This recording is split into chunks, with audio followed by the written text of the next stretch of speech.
TTN লাইভে স্বাগত জানাচ্ছি। দর্শক, আমরা সরাসরি যুক্ত হয়েছি উকিয়ার সোনারপাড়ার উত্তর ডেলপাড়া সরকারি প্রাথমিক বিদ্যালয় থেকে। এখানে সন্ধ্যার দিকে এবং বিকেলের পরপর কিন্তু এখানে যেই সব ঝুঁকিপূর্ণ এলাকা রয়েছে সেখানকার যারা বাসিন্দারা রয়েছেন, বিশেষ করে মেরিন ড্রাইভের পশ্চিম পাশের যেসব এলাকা রয়েছে ঝাউবাগান এলাকায়, সেখানে যেসব বাসিন্দারা রয়েছেন তাদেরকে কিন্তু এখানে আশ্রয় কেন্দ্রে নিয়ে আসা হয়েছে। আমরা এখন যেই কেন্দ্রটিতে আছি এটি হলো সরকারি প্রাথমিক বিদ্যালয় ডেলপাড়া সৈকত সরকারি প্রাথমিক বিদ্যালয়। এখানে অন্তত 400-রও বেশি নারীদেরকে আনা হয়েছে। বিশেষ করে নারী শিশু যারা রয়েছেন তারা কিন্তু আশ্রয় কেন্দ্রে এসেছেন। আমরা একটু দেখানোর চেষ্টা করি। সেটি হলো এটি দেখতে পাচ্ছেন সরকারি প্রাথমিক বিদ্যালয়, এটি মেরিন ড্রাইভের একেবারে কাছাকাছি এলাকা। এখানে মানুষজন এসেছেন দুপুরের পর থেকে, কিন্তু তারা উপজেলা প্রশাসনের পক্ষ থেকে মাইকিং করা হয়েছে, গতকালকে থেকে মাইকিং করা হচ্ছে। তবে আজকে তাদেরকে সরিয়ে আনা হয়েছে উপজেলা প্রশাসনের সহযোগিতায়। আপনারা নিশ্চয়ই দেখতে পাচ্ছেন তারা এখানে যারা নারীরা রয়েছেন বিশেষ করে তারা এখানে অবস্থান নিয়েছে। তাদেরকে সিপিপির স্বেচ্ছাসেবক এবং স্থানীয় ইউপি সদস্য, স্থানীয় চেয়ারম্যান এবং যারা অন্যান্য স্বেচ্ছাসেবক রয়েছেন তারা কিন্তু উপজেলা প্রশাসনের সহযোগিতায় তাদেরকে কিন্তু নিয়ে আসা হয়েছে। যে এখানে যেসব এলাকার বাসিন্দারা রয়েছেন তারা হলেন সোনারপাড়ার টৈনপাড়া এলাকার বাসিন্দা এবং মেরিন ড্রাইভের পশ্চিম পাশে নৌকাঘাট এলাকা রয়েছে সেখানকার বাসিন্দারাও রয়েছেন, ঝাউবাগান এলাকার বিভিন্ন বাসিন্দারা রয়েছেন। অন্যদিকে পাহাড়ের পাদদেশে যেসব মানুষজন বাস করতেন তাদেরকেও এখানে নিয়ে আসা হয়েছে। বিশেষ করে ডেলপাড়া এলাকার বাসিন্দা এবং সোনারপাড়ারও বাসিন্দারা এখানে এসেছেন এবং সোনারপাড়া উত্তর ঘাটগড় এলাকার যেসব বাসিন্দারা রয়েছেন তাদেরকে নিয়ে যাওয়া হয়েছে সোনারপাড়া উচ্চ বিদ্যালয়ে। সেখানেও 500-র কাছাকাছি মানুষজন আছে বলে আমরা জানতে পেরেছি। এখানে দুটি কেন্দ্র, এখানে একটি কেন্দ্রে 200 করে অন্তত 400-রও কাছাকাছি মানুষজন এখানে আশ্রয় নিয়েছে এবং এখানে সিপিপির ভলান্টিয়ার রয়েছেন, উপজেলা প্রশাসনের পক্ষ থেকেও এখানে মনিটরিং করা হচ্ছে এবং স্থানীয় ইউপি সদস্য তারাও আছেন। আমরা একটু মানুষজন আপনারা দেখতে পাচ্ছেন এখনও আসছে, তারা বিভিন্ন এলাকা থেকে আসছে, বিশেষ করে নারীরা আসছেন, এখনও তাদেরকে ভলান্টিয়াররা নিয়ে আসছেন। আমরা একটু কথা বলার চেষ্টা করব, একটু জানার চেষ্টা করব কোন এলাকা থেকে তারা আসছেন, আমরা সেটিও জানার চেষ্টা করব। এবং স্থানীয় ইউপি সদস্য তারা আছেন যারা শিশু, তাদেরকেও নিয়ে আসা হচ্ছে।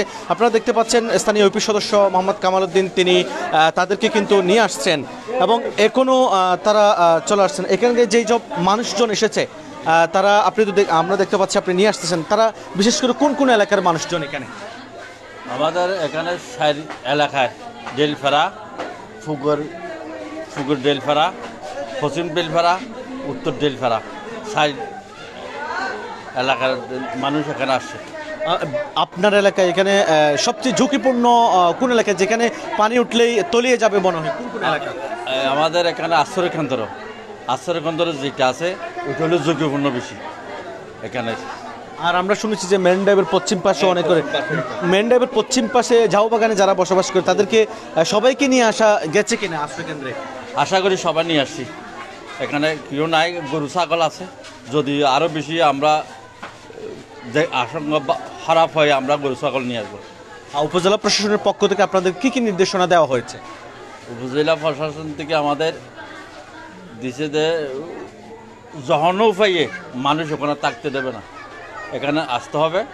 আমরা বিজিবি সহ টিউনো স্যার, উচি স্যার, এসিডিন স্যার সবাই আসছিল, আমাদের খুব সুবিধা করছে। এর সুবিধা নিয়ে আমরা এখানে মানুষগুলো নিয়ে আসছি। ধন্যবাদ স্থানীয় ইউপি সদস্য মোহাম্মদ কামাল উদ্দিন। আমরা তাদের সাথে কথা বলছি। আমরা একটু স্বেচ্ছাসেবকদের সাথে কথা বলতে চাই। আপনারা তো এখানে স্বেচ্ছাসেবকের দায়িত্ব পালন করছেন, এখানে যারা এসেছেন তারা কোন কোন এলাকা থেকে এসেছে? আমাদের এখানে এসেছে ওই আপনার দক্ষিণ টিনপাড়া থেকে এসেছে, দক্ষিণ টিনপাড়া থেকে এসে আমাদের এখানে স্থানীয় সবাই আমাদের এখানের বাসিন্দার টিনপাড়া বলো আমাদের আশ্রয় কেন্দ্র। আমরা 300 পরিবার মতন আমাদের এখানে আশ্রয় নিয়েছি। ধন্যবাদ। আমরা একজন নারী স্বেচ্ছাসেবক, তিনি সিপিপির স্বেচ্ছাসেবক। এখানে বেশিরভাগ আপনারা নারী স্বেচ্ছাসেবকদেরকেও লক্ষ্য করছি। তারা কোন কোন এলাকা থেকে এসেছে এবং এখানে কত পরিবার এসেছে? আসসালামু আলাইকুম। আশ্রয় প্রকল্প থেকে 200 পরিবার সহ আসতেছে, আর পূর্ব মানে এই পাড়া থেকে আসতেছে, দক্ষিণ পাড়া থেকে আসতেছে, উত্তর পাড়া থেকে আসতেছে, উপকূলী যারা বসবাস করে তারা আসতেছে। আর মেরিন ড্রাইভের পশ্চিম পাশে যেই ঝাউবাগান এলাকায় কিন্তু অনেক মানুষ বসবাস করে, তারা সবাই চলে এসেছে সবাই কিনা? এসেছে, আশ্রয় কেন্দ্র থেকে সবাই এসেছে। আর এখানকার আশ্রয় কেন্দ্রের সার্বিক পরিস্থিতি কিরকম, মানুষ থাকার মতো পরিস্থিতি আসলে এখানে আছে কিনা? আছে আছে।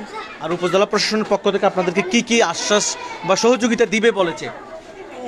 প্রশাসন, পুলিশ প্রশাসন, সিবিবি আছে, আর ওসি স্যার আসছে, ডিসি স্যার আসছে, এনু স্যার আসছে,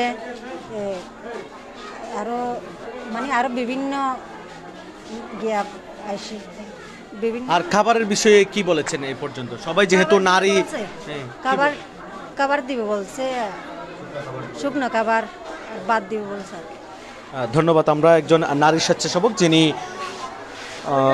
কথা বলছিলাম, যিনি সিপিপির নারী স্বেচ্ছাসেবক, এখানে কিন্তু সবাই এসেছে। আমরা একটু ভেতরের দৃশ্য দেখাতে চাই। বেশিরভাগই নারী, যেহেতু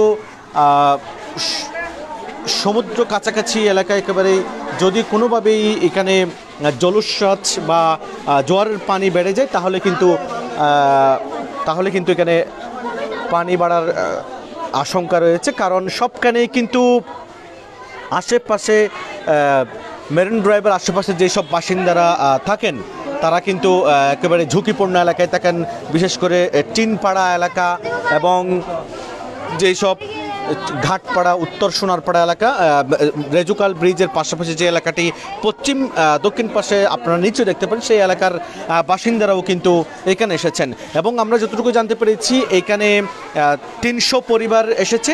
অন্যদিকে সোনারপাড়া উচ্চ বিদ্যালয়, সেখানেও কিন্তু যেসব উত্তর সোনারপাড়া ঘাটগড় এলাকা সেখানকার বাসিন্দারাও কিন্তু এখানে এসেছে। তবে সর্বশেষ যেই উপজেলা প্রশাসন গতকাল কিন্তু বৈঠক করেছে, সেই বৈঠকে বলা হয়েছে 46টি কেন্দ্র কিন্তু এখানে প্রস্তুত আছে। বিশেষ করে উকিয়ার সবচেয়ে ঝুঁকিপূর্ণ ইউনিয়ন হচ্ছে জালিয়াপালং, যেটি পুরোটাই মেরিন ড্রাইভ লাগোয়া এলাকা এবং এখানকার পূর্ব দিকে কিন্তু পাহাড়, পশ্চিমে কিন্তু সাগর।